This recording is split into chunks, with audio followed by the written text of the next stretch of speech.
உற்சவம் முடிஞ்சு எல்லாம் அமைதியானதுக்கு அப்புறம் சுந்தரி அம்மாவை சக்தி பீடங்களுக்கெல்லாம் கூட்டிட்டு போகணும். எனக்கு தரிசன பாக்கியம், சுந்தரி அம்மாக்கு சக்தி கிடைக்கும்.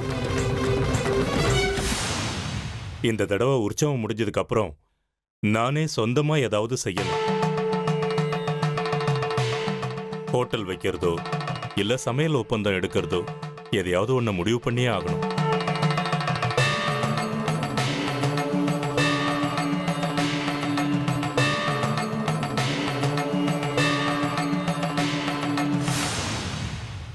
அம்மா, கடைசி காலத்துல என் புருஷனை எனக்கு திருப்பி கொடுத்துட்ட தாயே. இந்த ஒரு உற்சவத்தை கண்ணார பார்த்து என் புருஷனுடைய பாதத்திலே நான் சுமங்கலியா சாகர பாக்கியத்தை எனக்கு கொடுமா. இதுதான் என்னோட கடைசி ஆசை.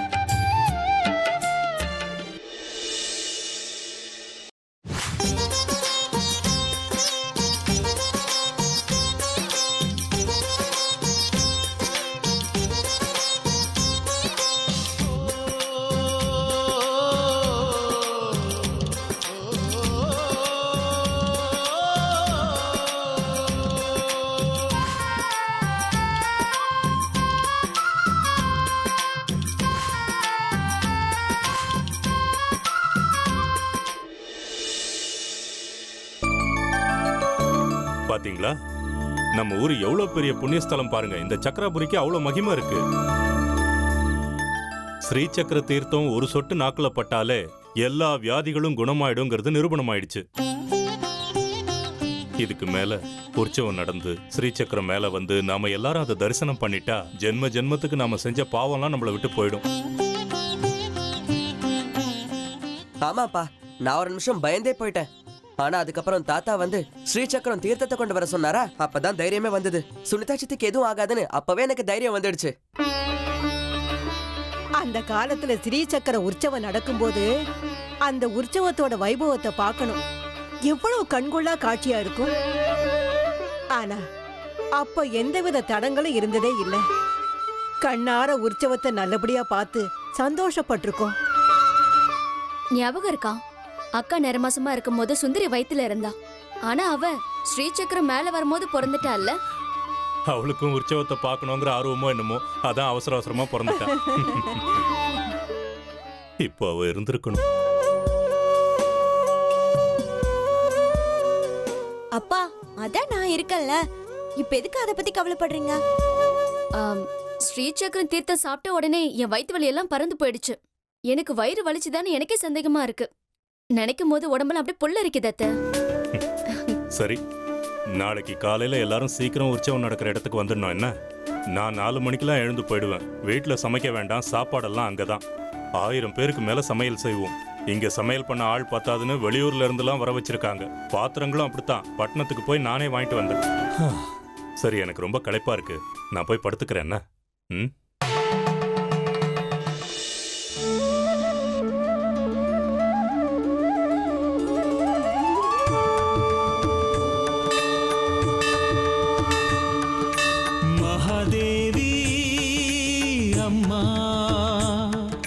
चक्रवासिनी महादेवी अम्मा श्री सिंहवाहिनी सकल चराचर चेतनदायिनी महादेवी त्रिभुवन मोहिनी त्रिनेत्रधारिणी महादेवी महादेवी महादेवी रक्षिसु अम्बे दीनरा शिक्षिसु जननी दुरुलरा महादेवी भगवती महादेवी महादेवी भगवती महादेवी.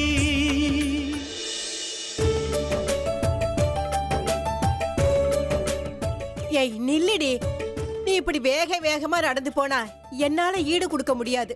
முட்டி வேற வலிக்குது. நம்ம சேகரனோட குடும்பத்து ஆளுங்கன்னு சொல்லி நடுவுல இருக்கிற வழியில உள்ள போயிடலாம். நம்ம சேகரனும் மல்லியும் வருஷக்கணக்கா இங்கேதானே வேலை செய்யறாங்க. இந்த நாளுக்காக நம்ம 21 வருஷமா காத்துக்கிட்டு இருந்தோம். போன தடவை இதே நாள்ல தான் எனக்கு பிரசவமாச்சு. இதே கோவில்ல தான் என் சுந்தரி எனக்கு பிறந்தா. தீட்டானதுனால உற்சவமே நின்னு போச்சு. அது பெரிய பிரச்சனை ஆயிடுச்சு. இங்க இருக்கிறவங்க நம்மள கோவமா பார்த்தாங்க.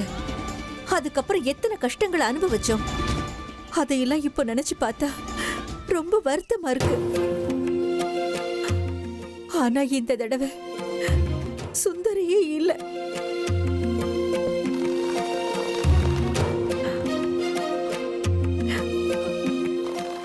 சரியா போச்சு லலிதா.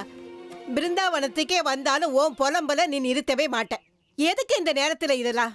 பாரு, நாம அம்மனை தரிசனம் பண்றதுக்காக வந்திருக்கோம். இப்படியே கதை பேசிக்கிட்டு நின்னுட்டு இருந்தா அங்க கியூ ரொம்ப பெருசாயிடும். வா போலாம், நட.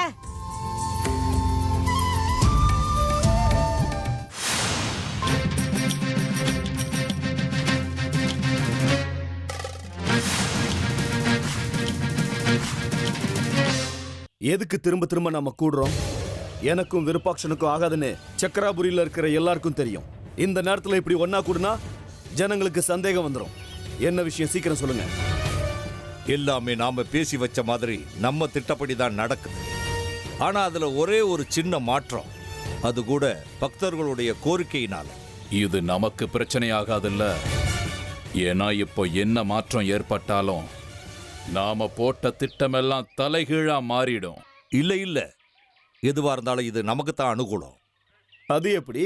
தெளிவா சொல்லு. சம்பிரதாயப்படி உற்சவம் நடக்க வேண்டியது பெரிய ரதத்துல. அதே ரதத்துல தான் ஸ்ரீசக்கரமும் இருக்கணும். ரதம் பெருசா உயரமா இருக்கிறதுனால அதுல வைக்க போற ஸ்ரீசக்கரம் பக்தர்களுக்கு சரியா தெரியாது. அந்த காரணத்துக்காக நிர்வாகிகள் எல்லாரும் சேர்ந்து ஒரு முடிவு பண்ணியிருக்காங்க.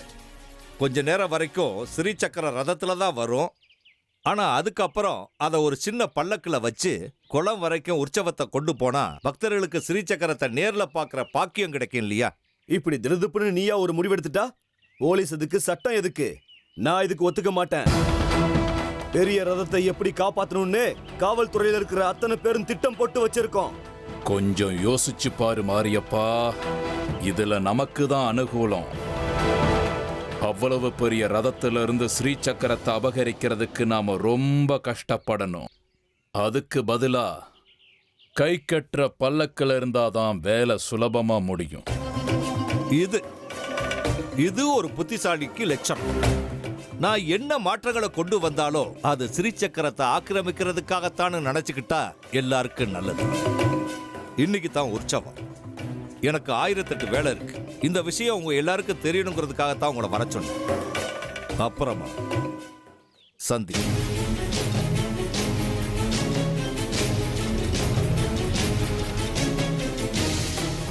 கட்டிகி, உனக்கு இப்ப புரியாது.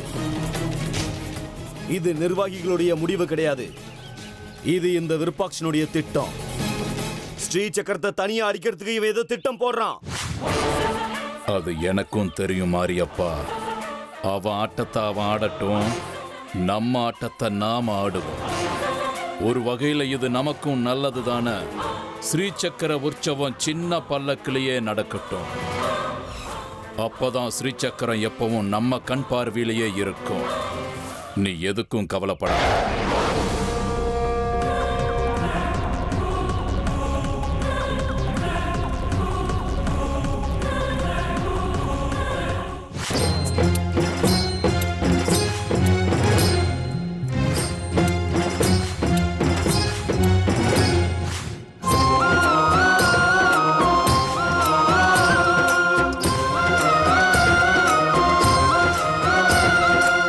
எனக்கு வேண்டியது விருப்பாட்சி சாஸ்திரிகள் தான். சாகரத்துக்கு 1008 வழி இருக்கு. அந்த பக்கம் போ. ரயிலுக்கு முன்னாடி விழுந்து சாவு.